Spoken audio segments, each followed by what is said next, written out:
Hi there, welcome to the More Civil Podcast. This is a podcast for Blacks, Asians, and those who love them.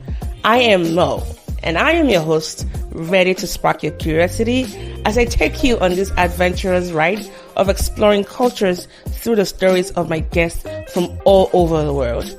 On this show, we get really personal, discussing salient issues that are relevant to our contemporary age and also building community around them. As our guests exercise courage and vulnerability in sharing their life's experiences, we hope that in turn you are inspired by them and that you get the courage needed to set your own stories free. Enjoy the ride, and thank you so much for listening. Hello everyone, welcome back to the show, and from the sound of my voice, you're probably not able to tell what makes today especially different, but my regular co-host, Dr. Eminde, is not going to be able to join us today due to some unforeseen circumstances. Well, it's just as well because, not just as well, but I'll be having someone who I've been wanting to share, their own side of the story. And so, because I also know that with Ayomide, having him on the show creates for a more robust conversation. So what we plan to do is maybe have this guest of ours come back one time for a live show so we can have the three of us and explore other questions we weren't able to get to on today's episode.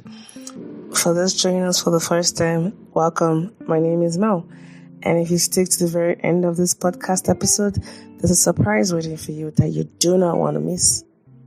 So, without further ado, I think I should just say welcome my husband, actually. Yay. For those who are not familiar with him, we call him TDawg. It was actually named on this podcast, I think 2 or 3 seasons ago. And we've been married for 12 years. 11 years. My math is kind of shaky. But anyways, without further ado, everyone join me in welcoming TDawg, my dear husband, to the podcast.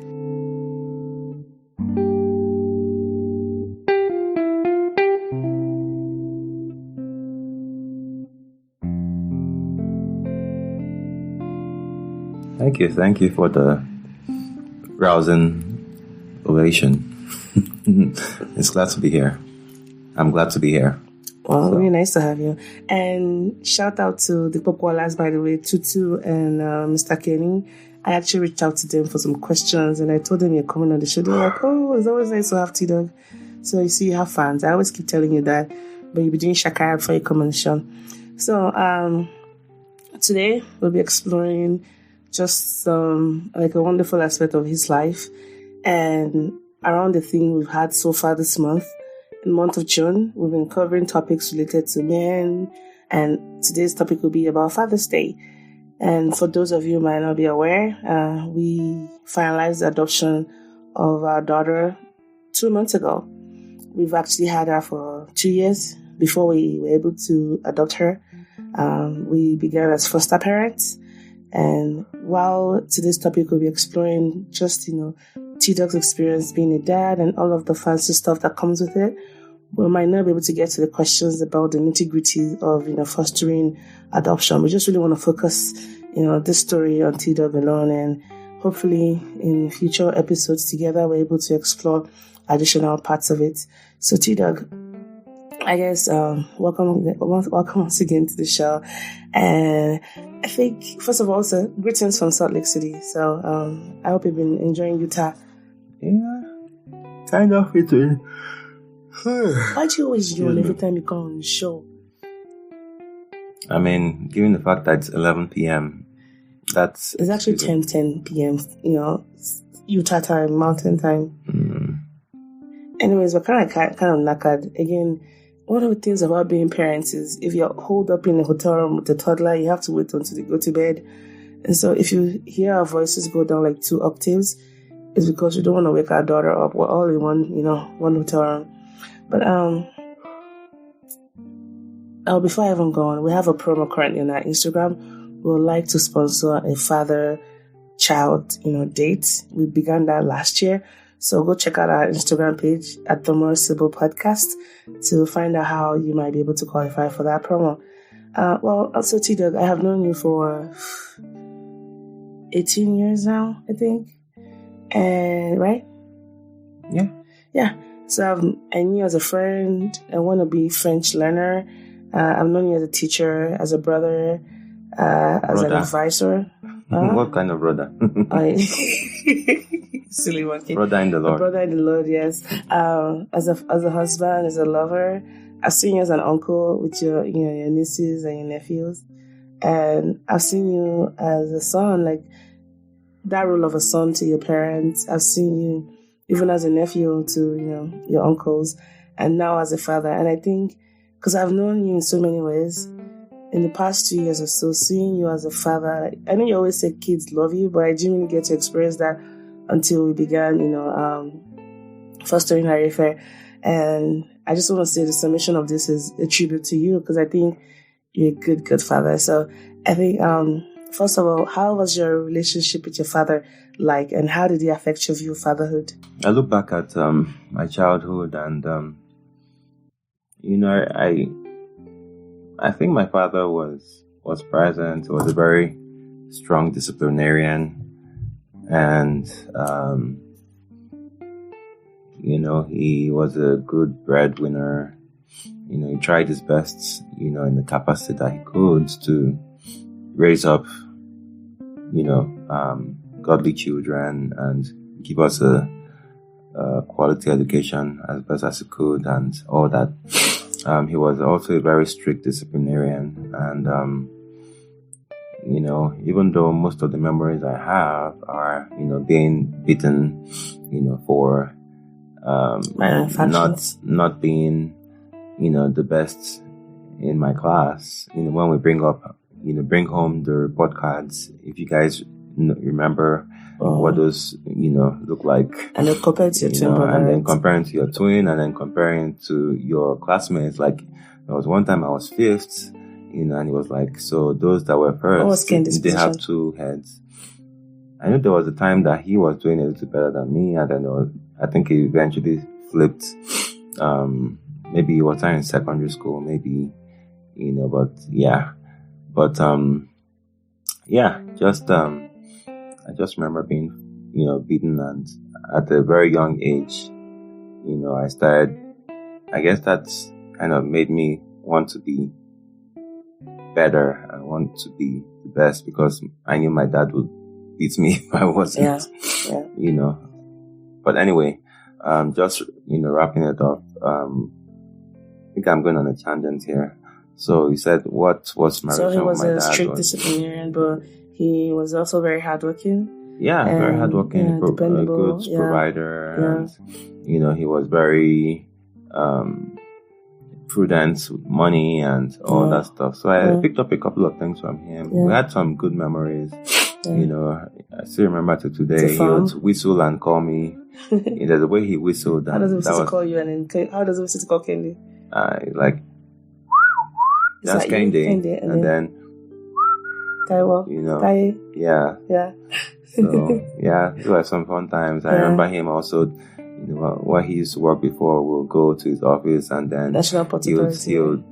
CAPL, and then he would make us recite the multiplication table, then offhand, and when we're on vacation, and then on lunch break he'll take us to the cafeteria, and then we'll go eat, and we always look forward to that. So those were good memories. But I remember the ones where he flogged us and all that fun. Anyway. I mean, look at your eyes just glue when you talk about your dad. I know when we went to Nigeria, this past holiday, he celebrated his 80th birthday, and there was a time where people came out to say things about him, and I felt like I don't really know your dad, but they were all positive things, just kind of person he was, especially your siblings, the way they talked about, each and every one of them, the impacts it had on, your lives.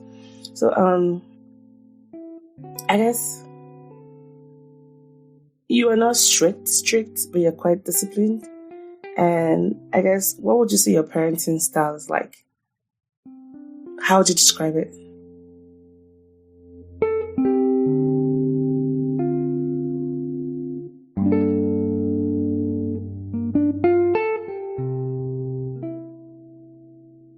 kind of laid back, but some element of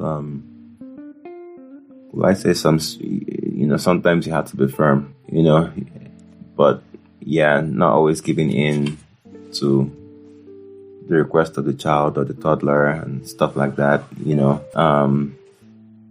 because you're supposed to be the older one guiding the child, right? Mm. So, not always giving in to doing whatever the child wants, when it's not necessarily the best thing for the child. So that might come off as strict, but the structure that you provide, and consistency, And I have to say that I've learned a lot from TDawg, and especially when you have a toddler who is quite, I won't call her willful, but she knows what she wants. She's quite assertive, and she just knows what she wants. Because I never want to talk about her in a way that she wouldn't be proud of listening in the future. But if you ever get to listen to Ariife, we love you so much, and thanks for coming to our lives. So for those that haven't been following our story for quite a while, we've been married for 11 years coming this month, and we've had our struggles with, trying to have kids naturally, tried IVF cycles. I've undergone several surgeries, laparoscopies, laparotomies, just name them, and failed IVF cycles. I think I've talked about that, and then miscarriages. And I know even before you met me, when you met me, one of the things I always said was I'd always wanted to adopt. I'd kind of seen adoption as something that was going to be part of my story. I didn't know how. It was just this dream God gave to me, and it was one of the things I told him when I met him before we even got married. But having the dream and having it come true, those are two different things. But I guess my question would be, what lessons did you say you learned over the years while trying to give birth to, your own child that has your own biological bearings? Yeah, just being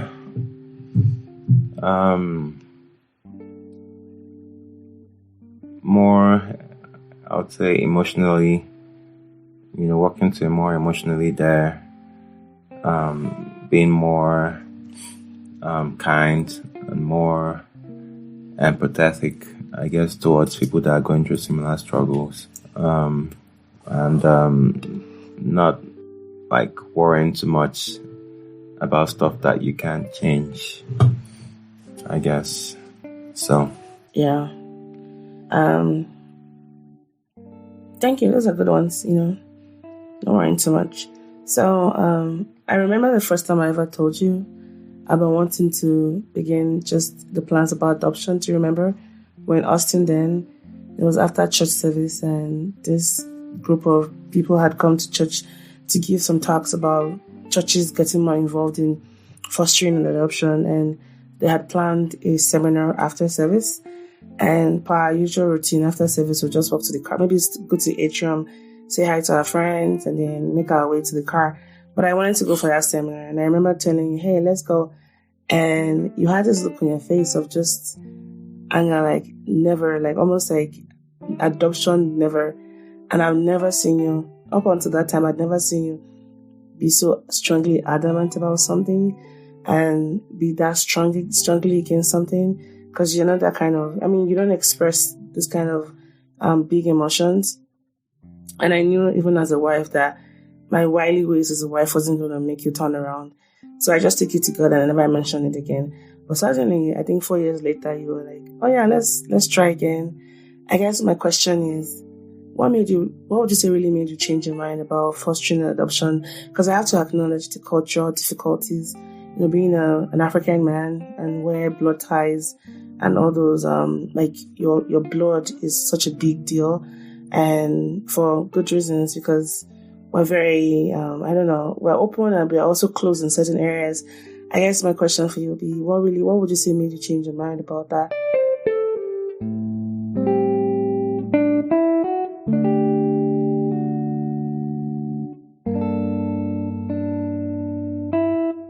Yeah, at some point, at the corner of my mind, I remembered, what you said years ago, about wanting to adopt. And, I was like, I could see that you had that longing to, mother a child. So not MURDAR.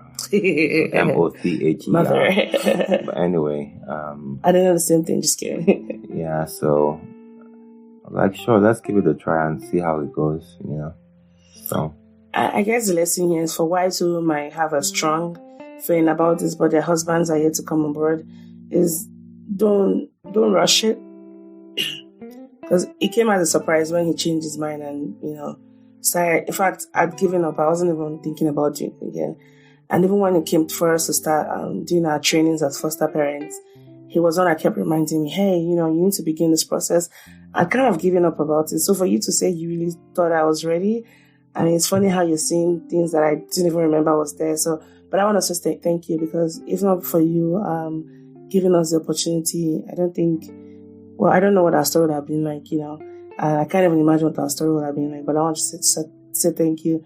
And from, again, wives that are listening to this, keep praying and keep being patient, but don't force it, okay? These are things that are very delicate.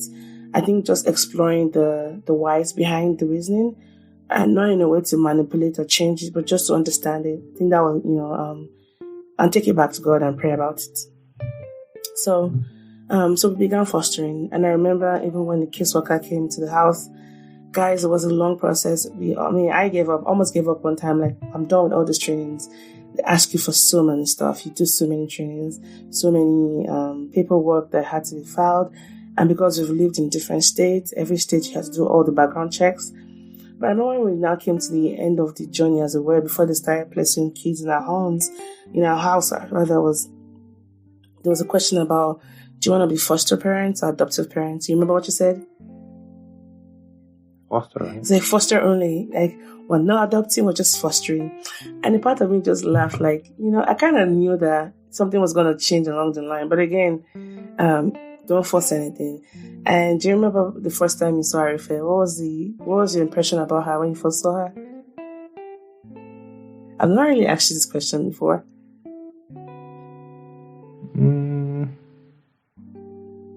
I just saw a child that needed help.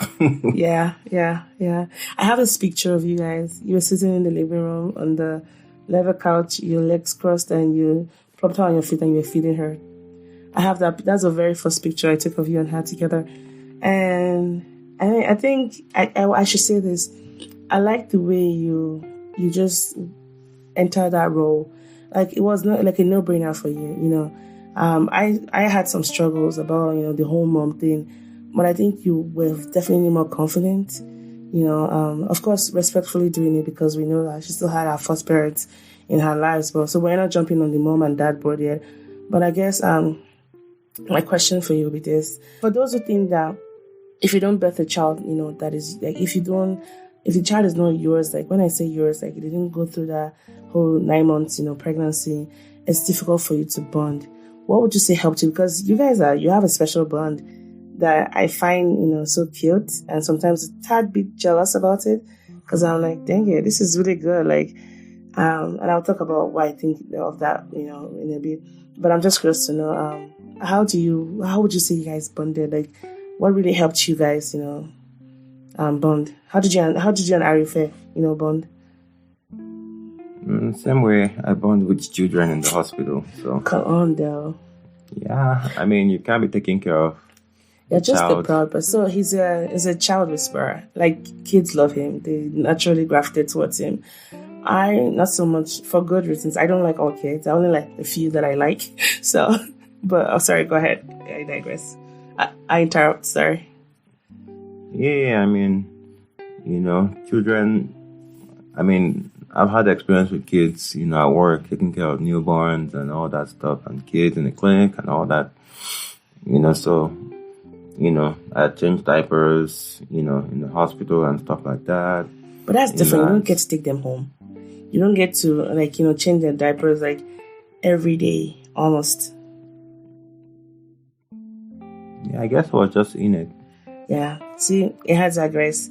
And, but what would you say as far as to encourage those who might think that they could never bond with a child that is not theirs? Did you have any struggles? I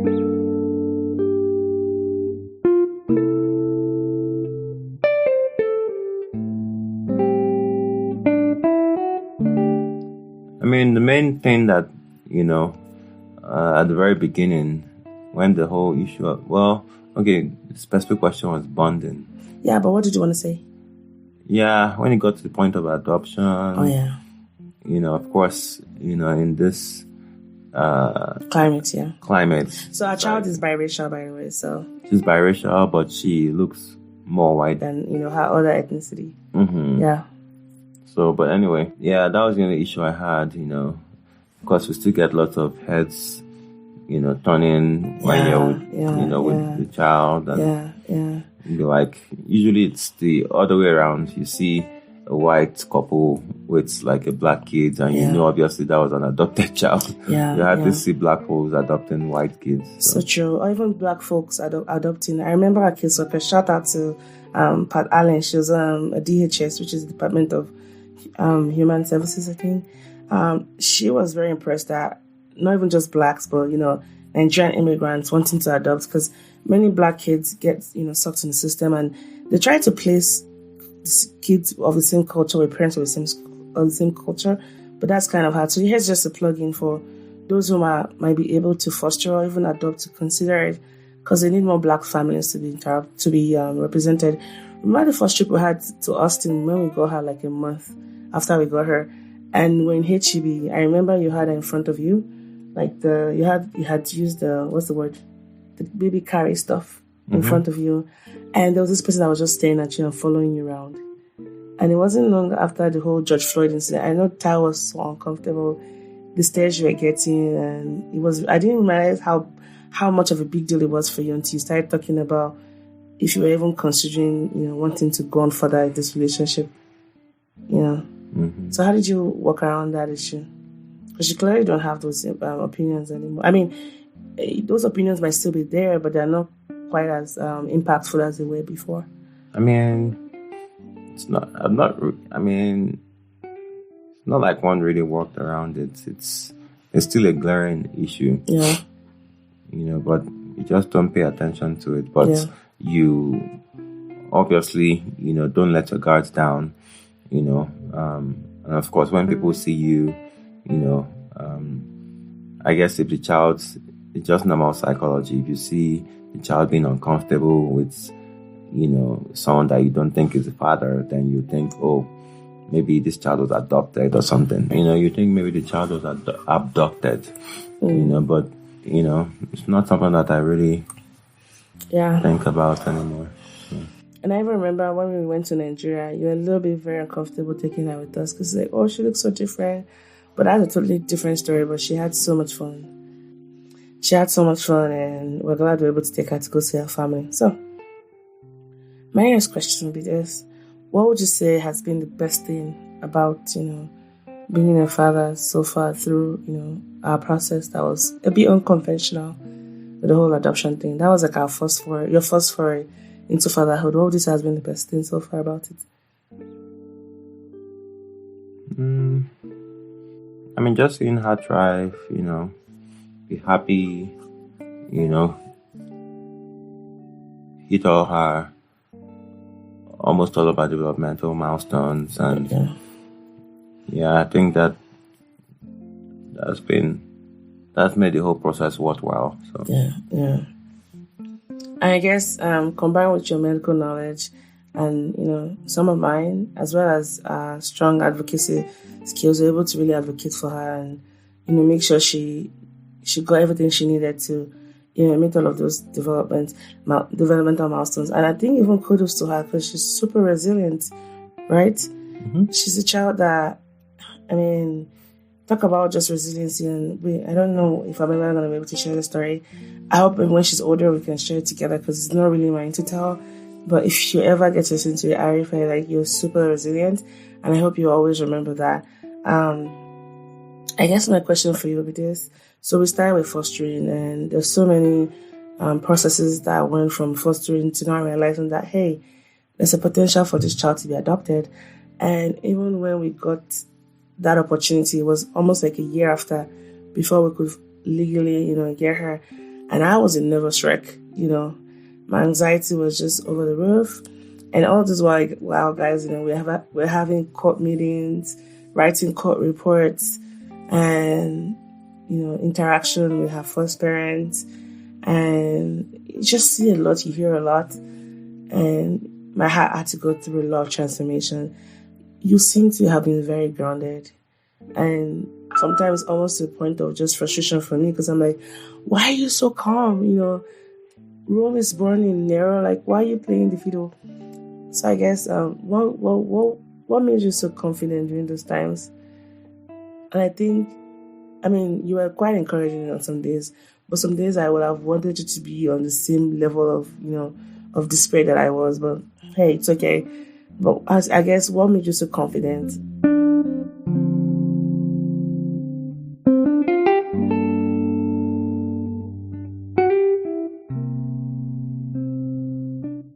I won't call it confidence. It's, you know me, my personality. I could worry sometimes, but when you realize that, there are some things that are out of your control, and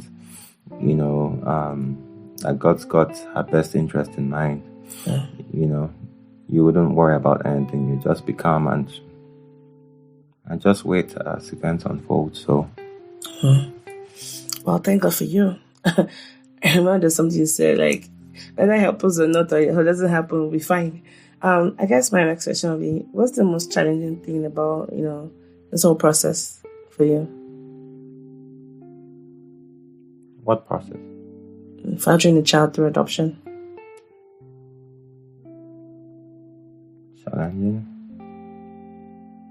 You know how to, like, switch your schedule around. Well, you're lucky, because we'll get stuck at home when she's sick. Huh?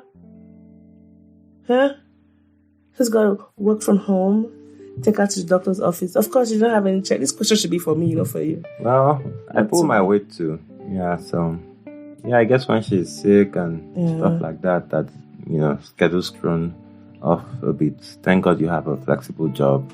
You're my boss here. Never take that flexibility away. You know how to do it. Yeah. I think, and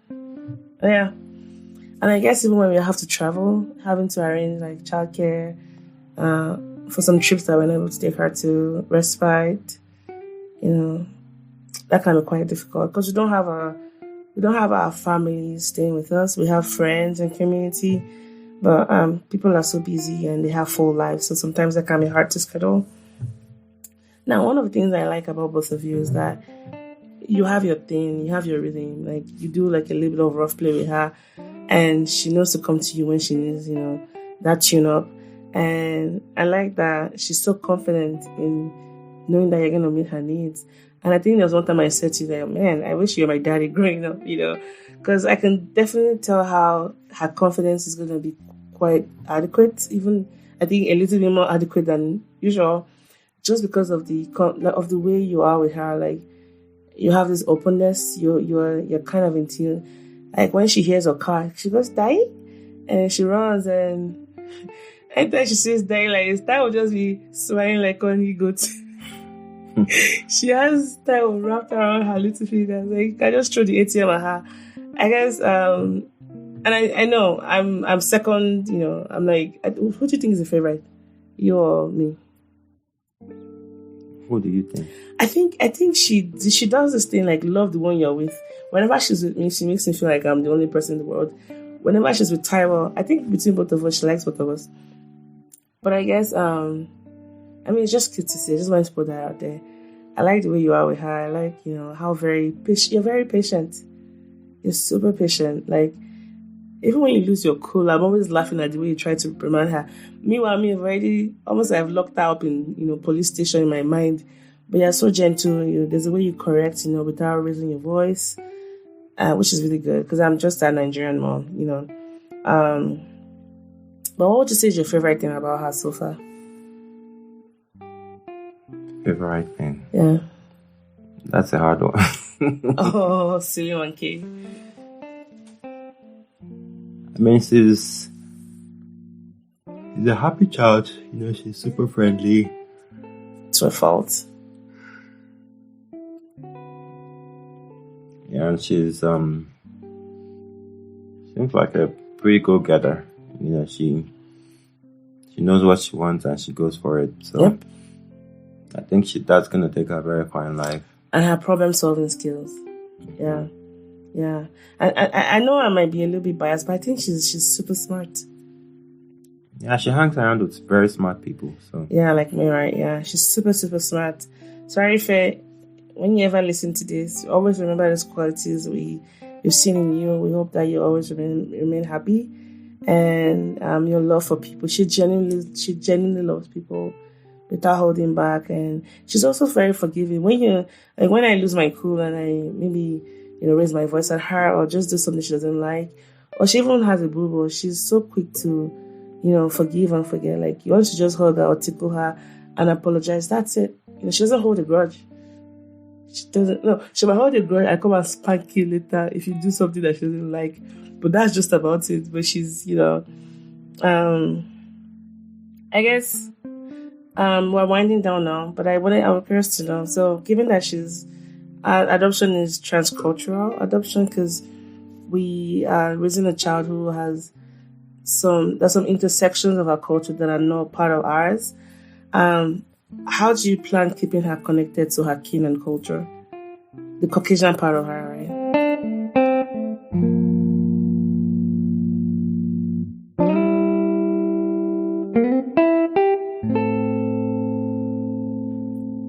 I mean, we've got, friends, right, that are Caucasian, so. And our godparents too. Yeah, so. Shout out to Gigi and Pops. Yeah. Yeah. She's also got Charlie and Donna. Yes. She can learn from those ones too. That was just dropping. TDawg is dropping all of his white contacts. He's like dropping names. I'm not racist. I have black friends. That kind of thing. I think one of the things we learned, I remember one of our therapists. So I've been in therapy individually. I've also attended parenting classes to learn more about trust-based relationships, especially for children that have come through the system. And one of the things we learned was having a united front. I think that was one parenting tip that I think we can pass along. Not that you guys were asking, because we found out that if we're not united, she could find the cracks, because kids are very good in finding the cracks. How did you first discover just how? I think there was one time that she asked me for one of her go-go juice, and I didn't give it to her. And then she walked past me and went to you, die. And I realized that, my goodness, this girl knows that if mom says no, she can call me dad and dad can say yes. And then we started communicating in codes. I'm just worried that the older she gets, the more she starts deciphering languages, then we can no longer speak to her in Yoruba as a way to bypass, her knowledge. But I guess what other things would you pass on to parents as far as maybe raising kids that came by through adoption, or just some parenting tips you'd like to pass across to parents? Not that we figured it out though, so. I mean, parenting a child, whether it's biological or not, I don't think it's just the same parenting tips. You figure it out as you go. You just have to be patient with the child. Know that the child is not an adult. You're the adult. You're supposed to be more patient and,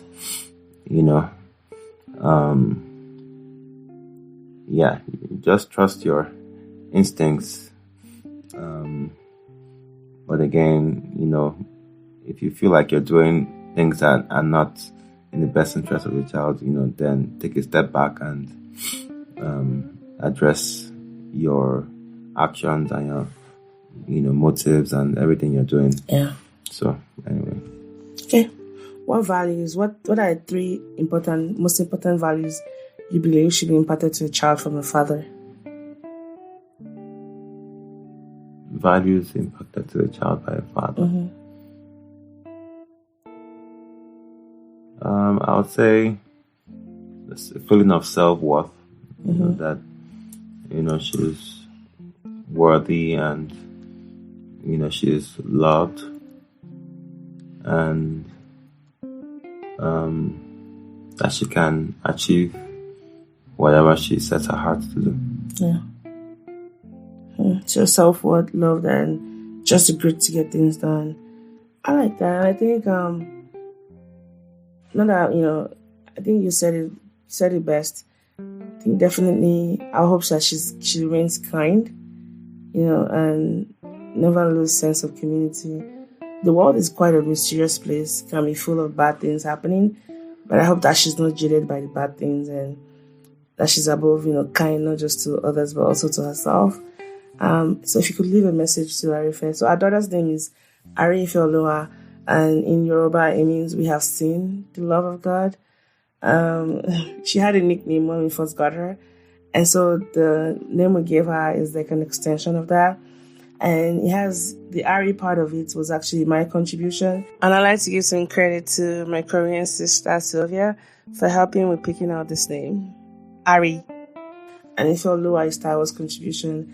Ari has different meanings in different languages. In Hebrew, it means Lion of God.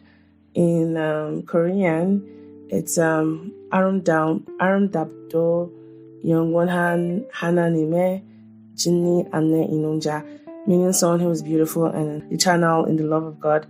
And all of her name beautifully just points to how much God loves us, because He chose us to be her forever parents.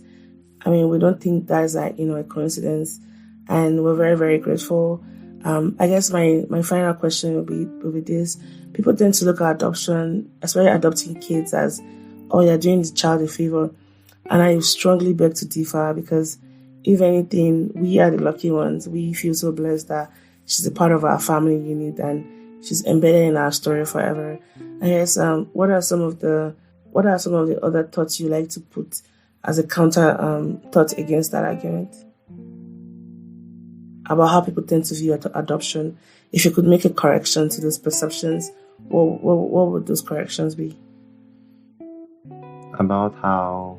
How people just think that, she's so, how sometimes you hear things like, oh, she's so lucky, she's so lucky. And I'm like, she's so lucky? Like, what does that mean? We are the lucky. I mean, look at us, Yeah,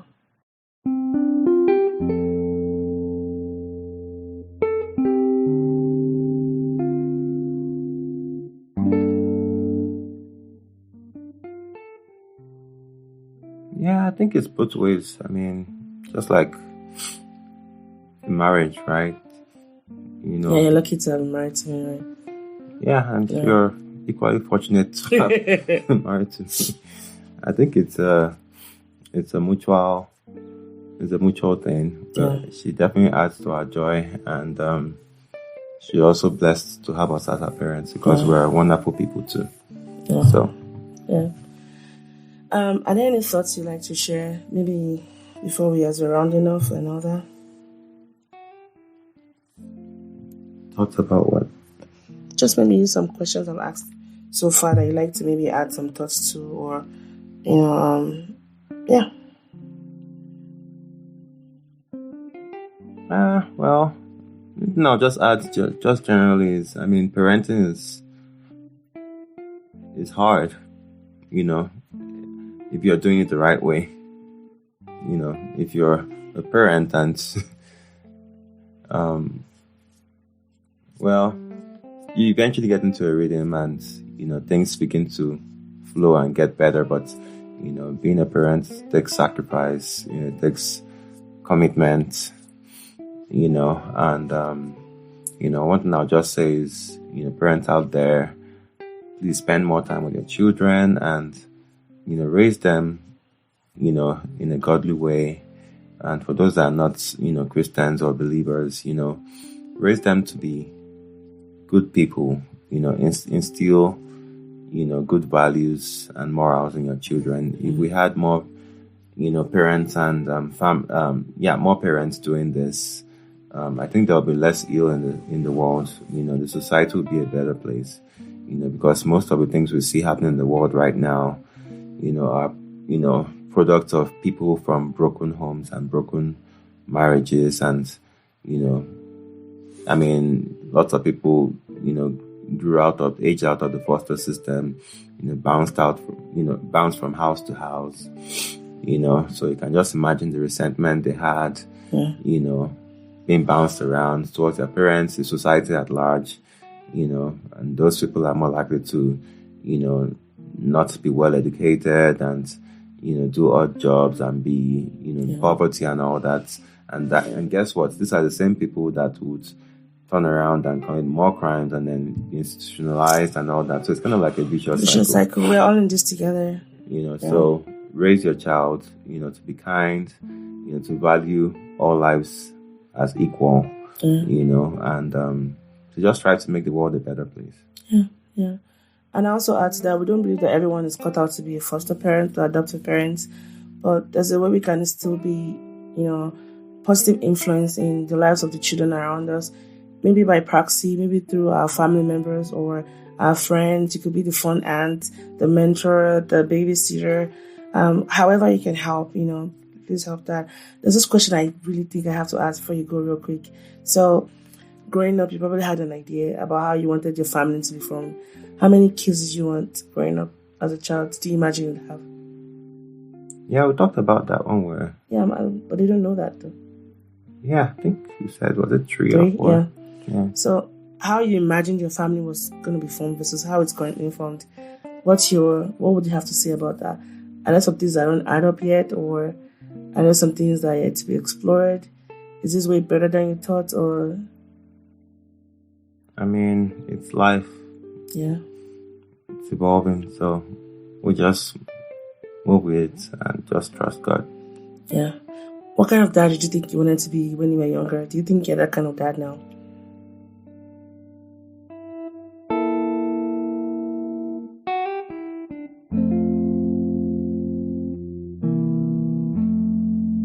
I never thought about what kind of dad I was going to be. Just thought you wouldn't have kids, but you think about the kind of dad you wanted to be. It's funny because I never thought about the mom I wanted. I never thought about being a mom. Yeah. Or even a wife, but that's a different story, yeah. Yeah, I mean, I knew I was because of my personality and patience, and, I knew I was going to be a good dad anyway. So. Yeah. So, finally, what we just want to leave a message to Ariife, as if you're talking to her, she gets to listen to it. So think of it like a time capsule. What would you like to say to her? Die. Well, Ariife, ever since we, laid eyes on you and saw you and started caring from you, you brought joy to us, and we've seen you grow, we've seen you mature into the woman you hopefully are now, and couldn't be more proud of who you become, and we're so thankful for that, how things turned out. Yes. For me, I would just say, I was speaking Korean because I guess it will convey the emotions. So you have to learn you have to go learn Korean. Like, you have to learn Korean. Ariife, I know by now you probably know how to speak it. Aria, 태어나 줘서 고마워. 우리 삶에 와줘서 고마워. 진짜 아리 행복해주는 사람 너야. 우리 행복하게 살기를 바라.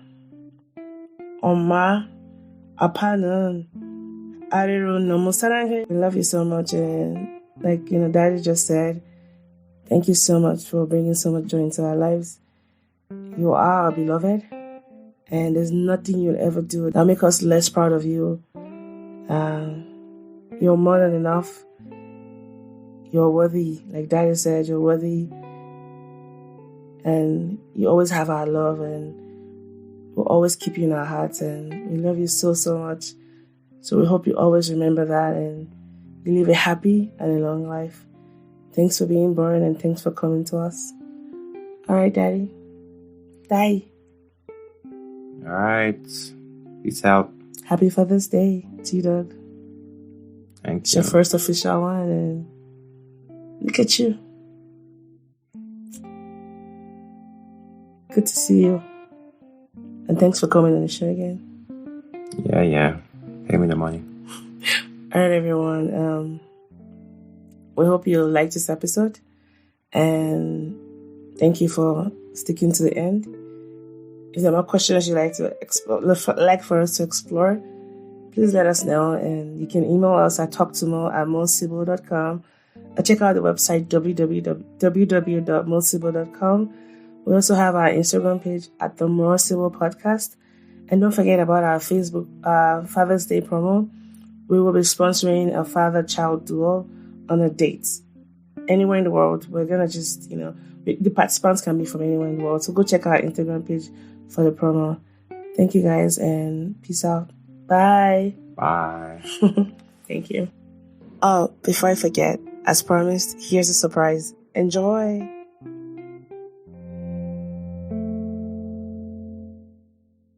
Hey babe, so Ariife and I wanted to share something with you. Hey, I just want to say you are incredibly amazing as a father. You're patient, loving, God-fearing, and definitely the good cop. I'm incredibly lucky to be able to do this parenting thing with you, especially considering how unconventional our start was. Ariife and I love you very much. Bye. Daddy. I love you, Daddy.